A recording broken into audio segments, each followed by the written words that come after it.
Ya, kita nggak harus diberi sehingga saya pakai ini jadi artinya sudah dewasa di tidak di luar banyak nah yang di luar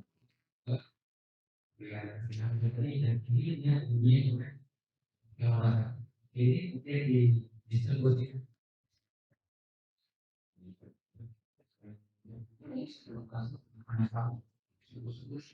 karena tidak ada kami harus selalu lebih dan semua akan jawab terhadap bagian kita masing-masing. Adik sekalian, kejadian-kejadian seperti ini juga kadang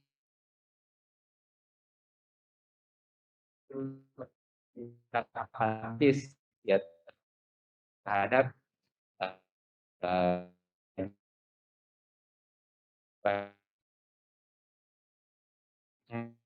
setelah imunisasi.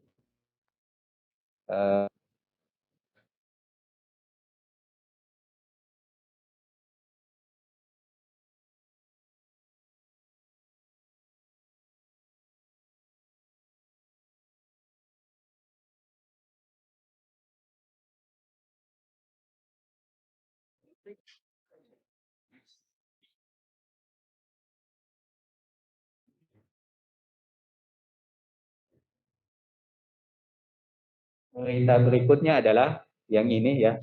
Jadi yang bersangkutan merasa bahwa anaknya tewas setelah imunisasi. Bahkan di sini disebutkan ya garis ya,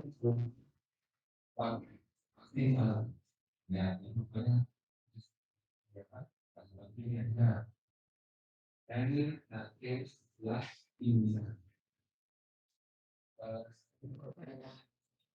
Ini sebenarnya anaknya setelah itu sih setelah divaksin COVID bisa yang bersangkutan misalnya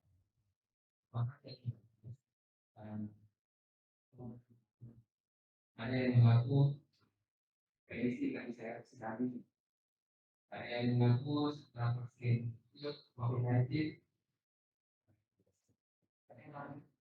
di jalurnya ada yang bilang ini adalah vaksin COVID ini ada yang ngomong itu sekarang ini itu dari itu berapa bukan setelah dari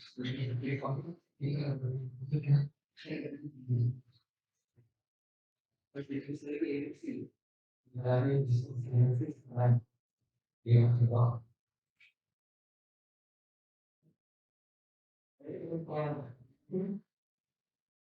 berbeda kita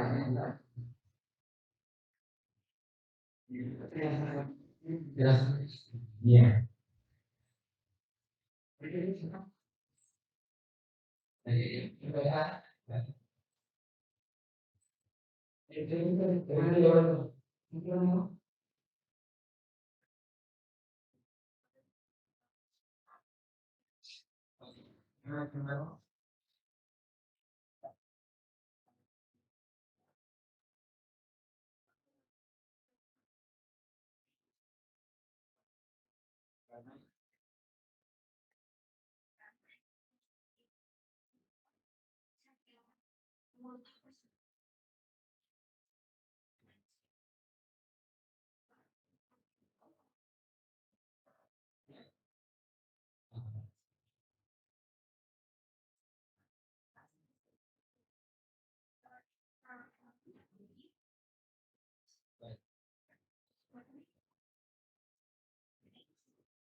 jadi sementara itu Jawaban yang lain?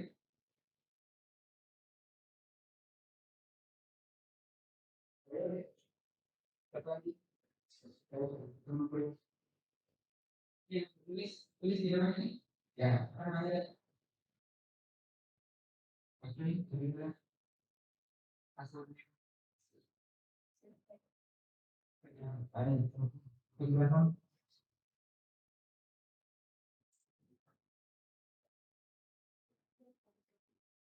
Ini sudah. Tidak sudah.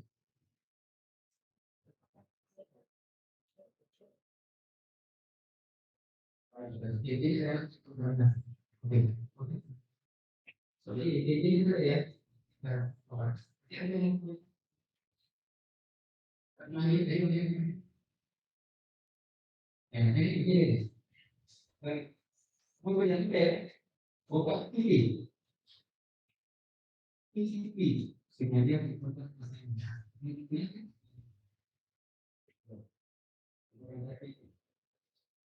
Kemudian itu kan pasca ini. Ya, itu definisi ini. Masih. Nanti saya sudah tahu di sana.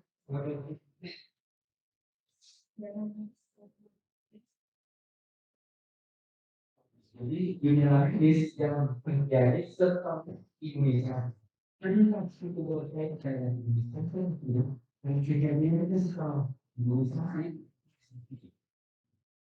Tapi itu bukan terus itu sudah bisa. Gitu. Jadi utamanya akan terkait dengan itu. Ini ada juga jenis-jenis ini klasifikasi jenis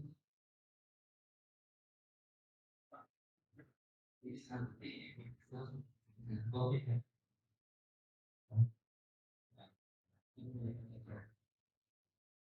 Hanya sedikit jenis klasifikasi.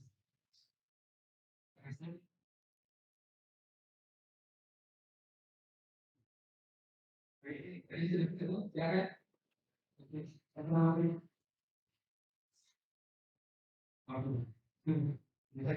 Ini soalnya yang apa? Ada apa aja? Satu.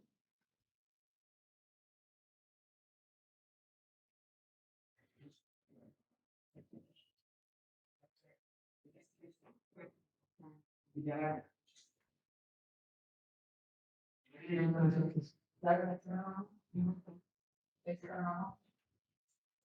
tapi bisnya masih benar.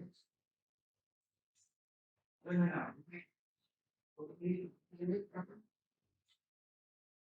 akhirnya sudah.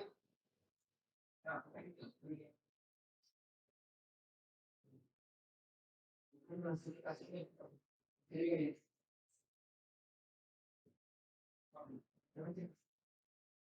Ini yang saya maksudkan. Klasifikasi ini ada di mana? Dengan seperti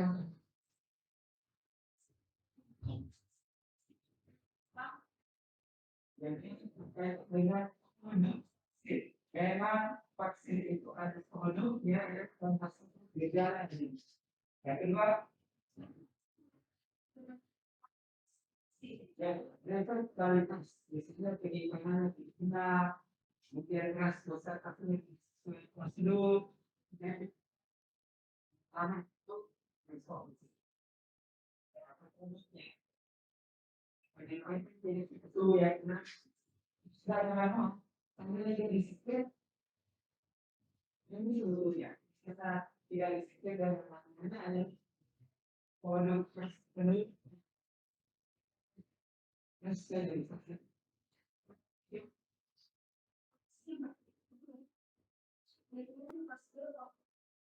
Consumer Korea. Ini perhatian, ya. Berikutnya,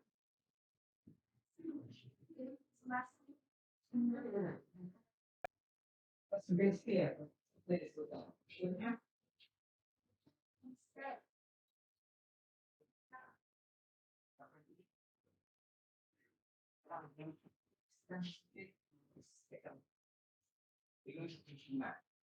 Jadi sebenarnya jenis itu disebut sebagai ingredient pasti. Nah, jadi lihat diskusi seperti ini, seperti apa kandungan di dalam sel. Oksigen itu yang bisa menyebabkan memiliki biomekanisme atau fisiologi seperti yang berkaitan dengan kalau tidak, meskipun terjadi itu kematian tidak menyambung ya, karena biomekanisme bisa. Kalau tidak, jadi istilah dari yang fisiologi atau fisiologi itu apa? Jadi itu tidak ada dalam juga karakteristik juga pernah. Nah, itu tidak disebut sebagai efek kedua. Vaksin itu sendiri dibuat dari mati atau biosis. Itu kayak virusnya seperti itu. Ya, oleh itu dominannya apa vaksin itu lebih parah dibanding virus kecil. Jadi kita kalau mengenal istilah vaksin itu parah berarti sebenarnya dia kena dia sudah lebih virusnya ini. Yang ketiga, apa mekanisme antikom itu sendiri sudah dibahas oleh di sistem ini. Ini juga sistem yang dijual sistem ya. Misalnya ini sistem produksi, dan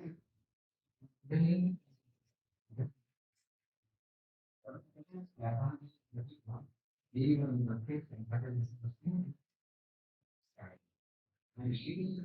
Jadi itu makanya bukan maksudnya jadi mereka kan sendiri terjadi iya.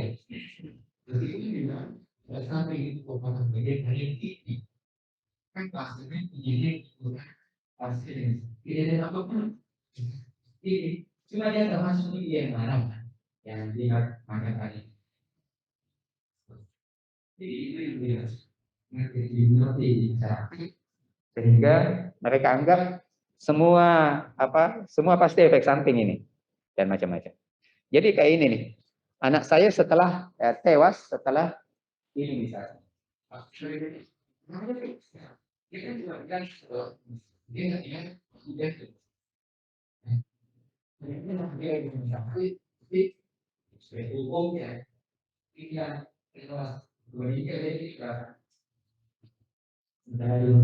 Semua orang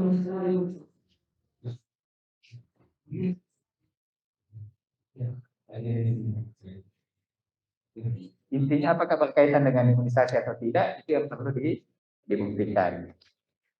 Baik. Jadi seperti itu deh ya tentang KIPI tadi. Mudah-mudahan yang online ini bisa dengar juga.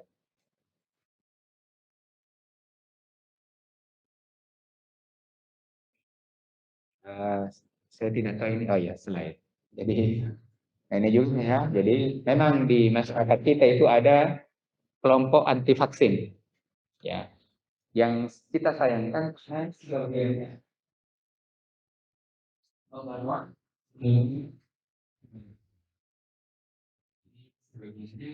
isu-isu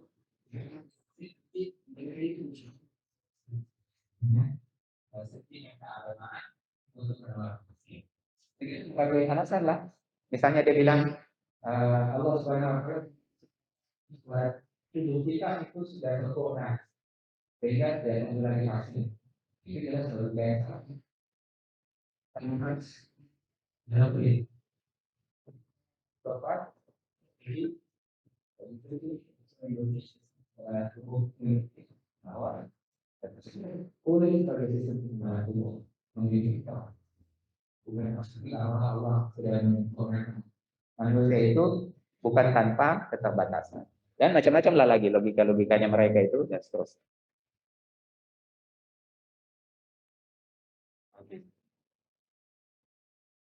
Nah, ini kalau mau didiskusikan semua pasti waktunya tidak cukup ini. Penggunaan zat najis dalam bahan atau proses produksi vaksin. Jadi salah satu yang menjadi bahan diskusi ini penggunaan zat najis dalam pabrik adalah proses produksi vaksin. Jadi saya jika prosesnya misalnya digunakan dalam prosesnya ya digunakan besar corona seperti itu fungsi mempercepat hasilnya yang paling produk ini tidak dibutuhkan lagi jadi disebut banyak. Nah ini paling misalnya digunakan untuk selama untuk vaksin digunakan misalnya bahan dari sumber dari bahan misalnya. Tapi ini juga sebagai tempat untuk dalam hal seperti saja. Apa istilahnya punya sesuatu. Nah, jadi bagaimana di kolom akhir dia itu sangat lagi ini masih salah dia. Nah sebelumnya dia sudah bersentuhan dengan zat yang najis dan hak ini meskipun di kolom akhirnya tidak akan ditemukan zat najis meskipun sudah itu tetap Penelitian yang lain mengatakan bahwa kalau di produk akhirnya tidak lagi ditemukan zat yang najis itu, maka itu tidak dianggap lagi sebagai haram. Ya, jadi menurut mereka kalau di produk akhirnya sudah tidak lagi ditemukan, sudah dianggap suci juga. Ini pendapat yang kedua. Ada juga yang mengatakan bahwa sebenarnya tidak relevan berbicara mengenai najis dan tidak pada vaksin dan virus. Ya, kita tahu virus itu tidak sangat kecil. Di bulu mata kita ini ada tungau, kutu. Yang 95% penghuni bumi itu punya kutu di bulu matanya. Karena sangat kecilnya, tungau ini tidak BAB. Jadi sepanjang dia hidup, belum sempat BAB, dia makan tentu saja, belum sempat sistem pembuangannya bekerja, dia sudah mati. Usianya sangat pendek. Tungau ini makan bakteri. Jadi tungau ini makanannya bakteri di sekitar wajah kita. Jadi alangkah kecilnya bakteri itu, tungau saja nggak kelihatan di mata kita, padahal dia ada di bulu mata kita. Dia sendiri makan bakteri. Dan virus itu deh bisa menginfeksi bakteri. Berarti virus lebih kecil lagi kan? Jadi bisa dianggap virus itu mungkin cuma kayak debu. Nah pertanyaan saya, apakah relevan kita berbicara suci dan tidak mengenai sesuatu yang halusnya kayak debu kayak gitu? Ada juga yang berpendapat seperti itu. Ini pendapat hukum Islam. Jadi ya tentu saja kalau kita sebagai dokter ingat ya, kita bukan ahli fatwa, bukan otoritas kita untuk mengatakan ini halal atau haram dan seterusnya. Bagaimana kalau kita ditanya sebagai dokter profesional, jawaban kita lihat fatwa MUI atau Majelis Tarjih. Ya, jadi meskipun kita tahu alasannya, oh ini alasannya ini alasannya ini alasannya ini, tapi bukan otoritas kita. Kita belajar di kelas ini membahas aspek ilmiahnya semata-mata.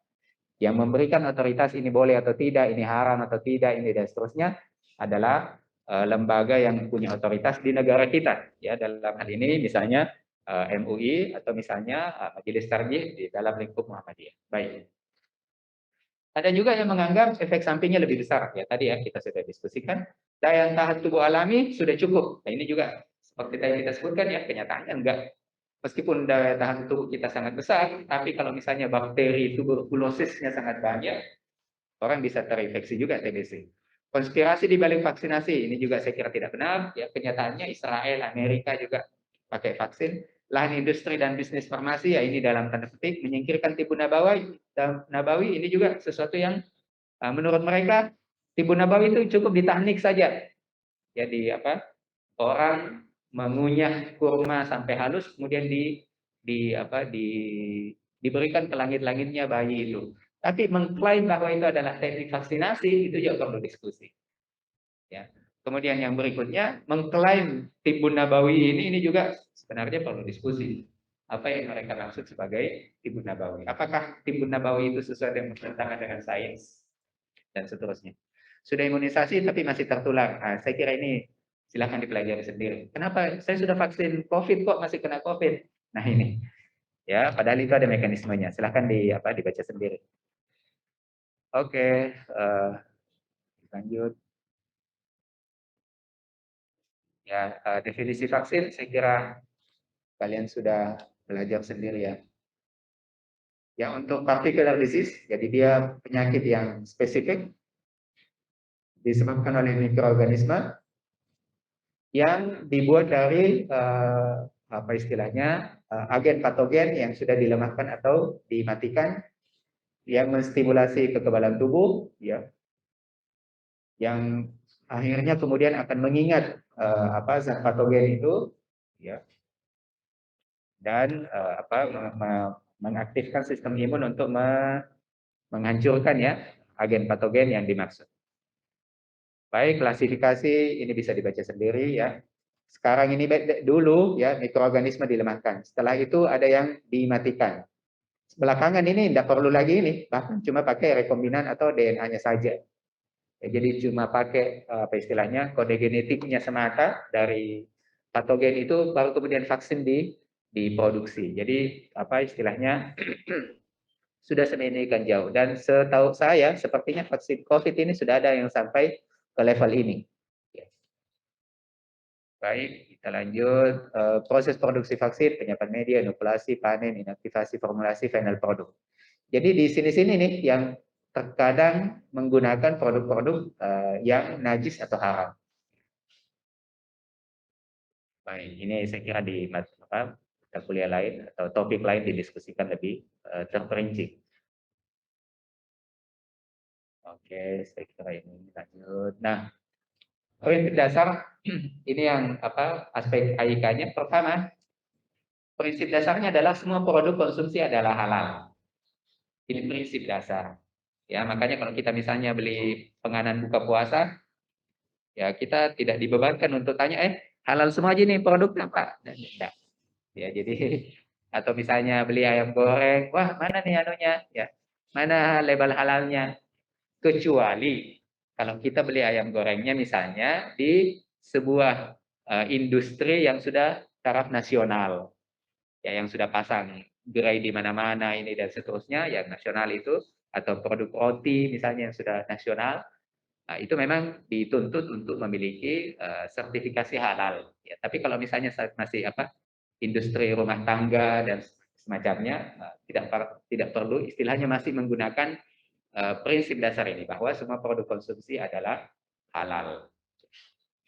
Karena kenyataannya dia ada juga tuh produsen roti ternama di Indonesia label nasional, tapi sampai sekarang sepengetahuan saya belum menggunakan sertifikasi halal, padahal dipasarkan ke masyarakat atau komunitas Muslim.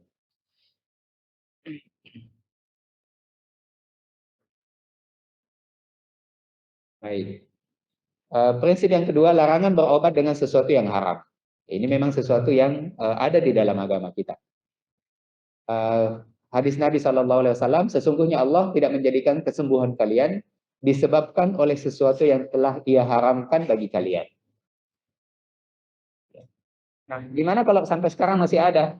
Yaitu sebenarnya PR bagi kita, ilmuwan Muslim. Ya, kenyataannya sekarang karena sebagian besar produk obat, farmasi itu dan seterusnya masih kita impor dari luar negeri. Kenyataannya sekarang meskipun di sini salah satu produsen vaksin di Indonesia itu setahu saya sudah mengekspor kayak. Nah, ini adalah farmasi yang konsumsi yang penting ya sehingga ini cara ekonomis tadi lebih luas. Sebenarnya seharusnya orang dengan seperti ya berubah.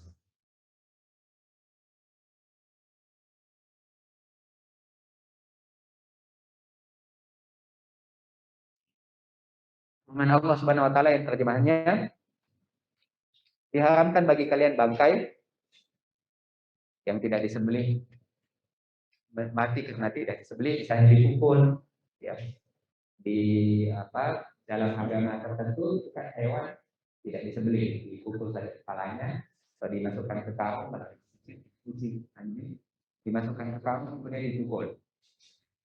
Lalu dia sendiri bisa jalan-jalan di tempat yang tertentu yang familiar dengan hal semacam itu.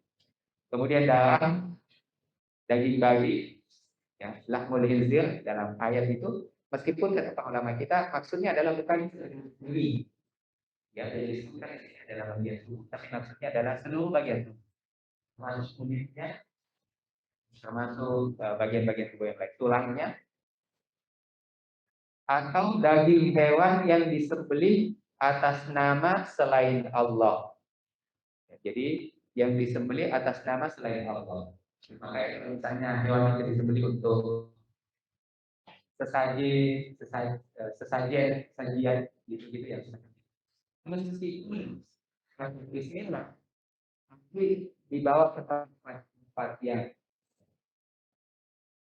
punya kepercayaan mistik tertentu, ya, maka itu dimasukkan ke dalam konteks yang disembelih atas nama selain atau yang memang disembelih bukan atas nama Allah Subhanahu yang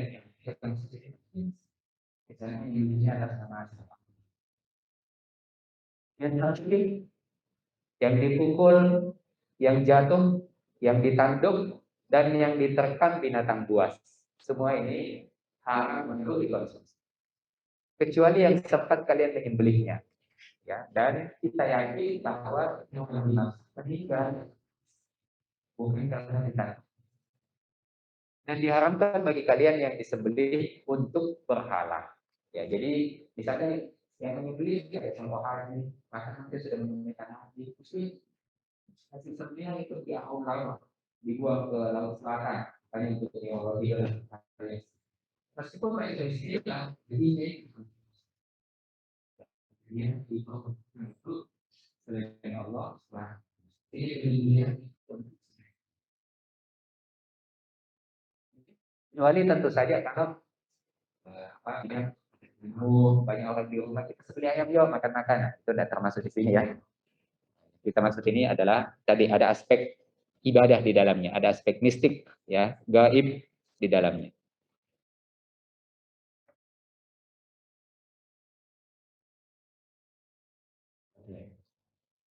Tentang pencegahan, para ulama menggunakan dalil ini untuk perilaku pencegahan penyakit. Hadis Nabi SAW terjemahnya, barang siapa di pagi hari memakan 7 butir kurma ajwa, maka ia tidak akan terkena racun dan sihir pada hari itu. Salah satu hadis Bukhari. Nah, ini menunjukkan bahwa tindakan pencegahan itu diakui di dalam agama. Ya. Tapi kalau kita dokter ditanya, gimana mekanismenya ini? Wallahu a'lam. Ya, tugas kita untuk meneliti itu. Bagaimana ini sebenarnya penjelasan mengenai hadis ini. Kemudian hadis Nabi juga, jangan kalian mencampurkan antara orang yang sakit dengan orang yang sehat. Ya, jadi mengisolasi, memisahkan orang sehat dengan orang sakit itu merupakan tuntunan Islam. Baik, ini mengenai pencegahan ya. Jadi adik-adik sekalian, apa yang kita maksudkan di sini, ini menunjukkan kekeliruannya orang yang menganggap vaksinasi itu bertentangan dengan ajaran Islam. Menurut mereka tidak ada tuh yang namanya pencegahan. Padahal ini yang menunjukkan bahwa Nabi sendiri menunjukkan ya poin-poin mengenai pencegahan penyakit. Ya sama deh misalnya berkali-kali tuh orang sudah apa istilahnya wabah dalam sejarah itu berkali-kali, tapi tidak pernah katanya orang itu dilarang ke masjid, tidak pernah orang itu disuruh menjarangkan saf salat dan seterusnya. Itu tidak ada hadisnya, itu tidak ada ini dan seterusnya. Betul sekali apa yang mereka lakukan, katakan. Tapi satu hal yang kita sampaikan bahwa dulu-dulu kalau terjadi wabah, waktu itu sistem kesehatan belum sebaik saat ini. Sekarang ini ada rumah sakit, ada sistem rujukan, ada mobil ambulans, ini dan seterusnya. Sehingga dulu memang kalau terjadi wabah, orang bergelimpangan meninggal di depan rumahnya. Hal yang tidak terjadi lagi sekarang. Ya, sistem kesehatan masyarakat. Berikutnya deh, mereka sebutkan dulu-dulu orang tidak dilarang ke masjid.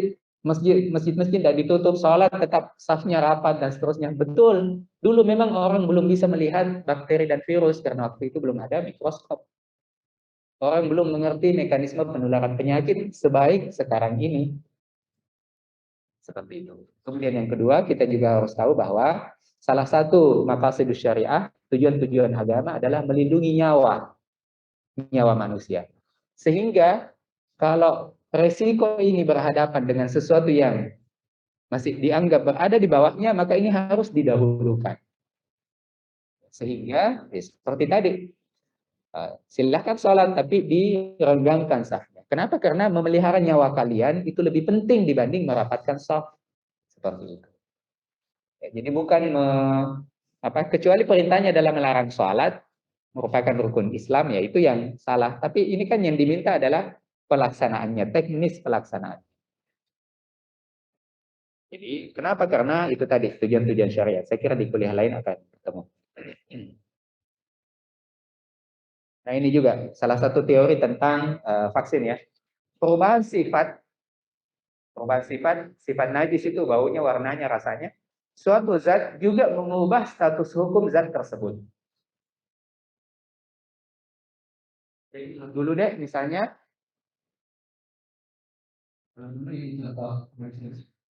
ini orang membuat jilid gua.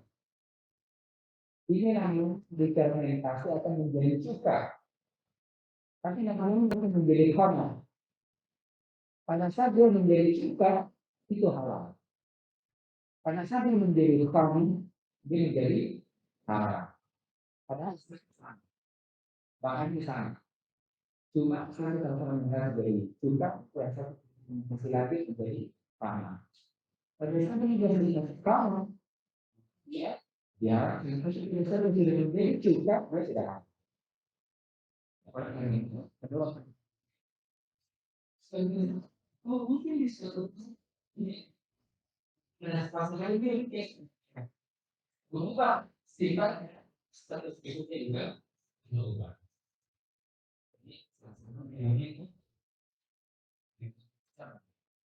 Ini biasa setelah itu jadi satu ini yang hukum.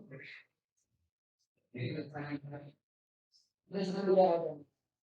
Zahradisnya dia akan kondisi sekali bisa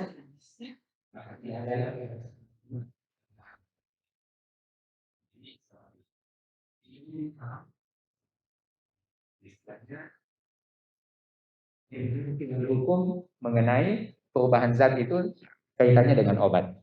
Nama teorinya adalah istihalah. Ini di atas ini istihalah.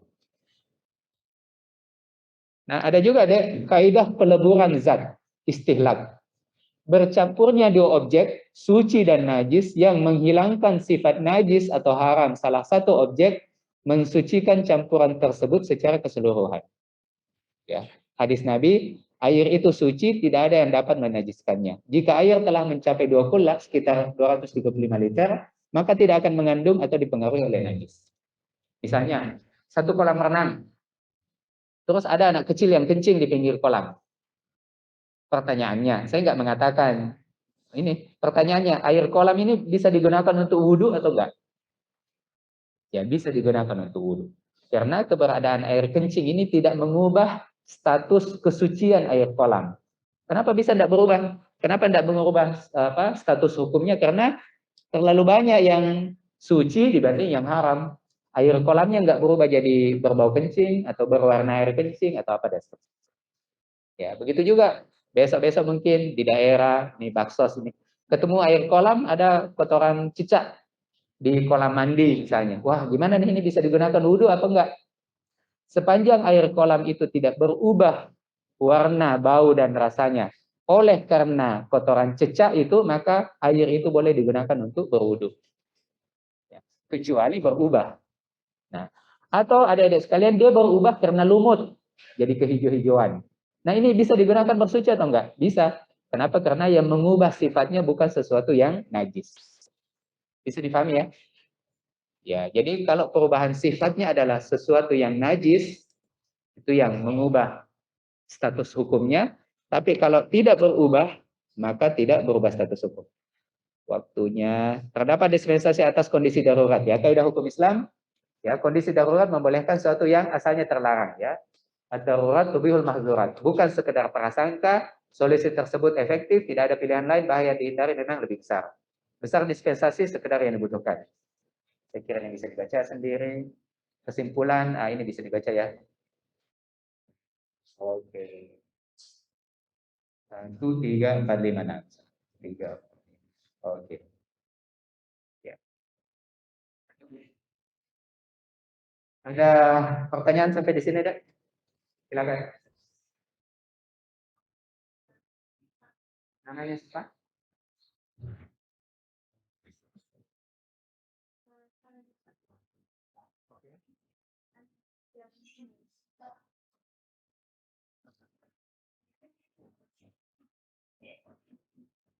Newton. Aha. Baik, baik. Kalau perubahannya dominan, maka dia suci tapi tidak mensucikan.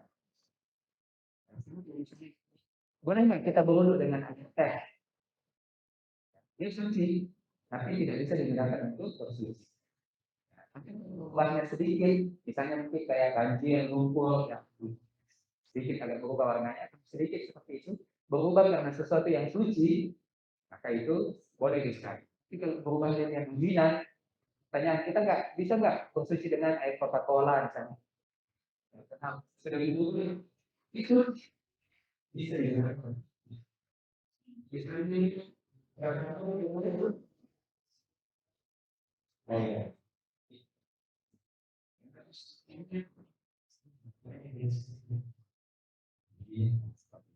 mudah-mudahan yang online ini juga tidak ketinggalan dari apa yang kita jelaskan.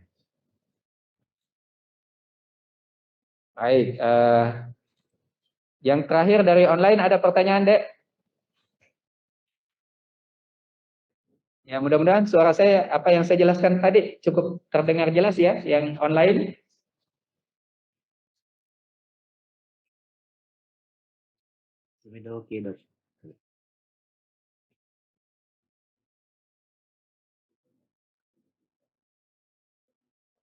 Baik. Untuk pertanyaan lain? Cukup? Baik, tadi PR-nya sudah, kuliahnya sudah, diskusi oke. Kita akhiri dengan doa kafaratul majelis. Subhanallah.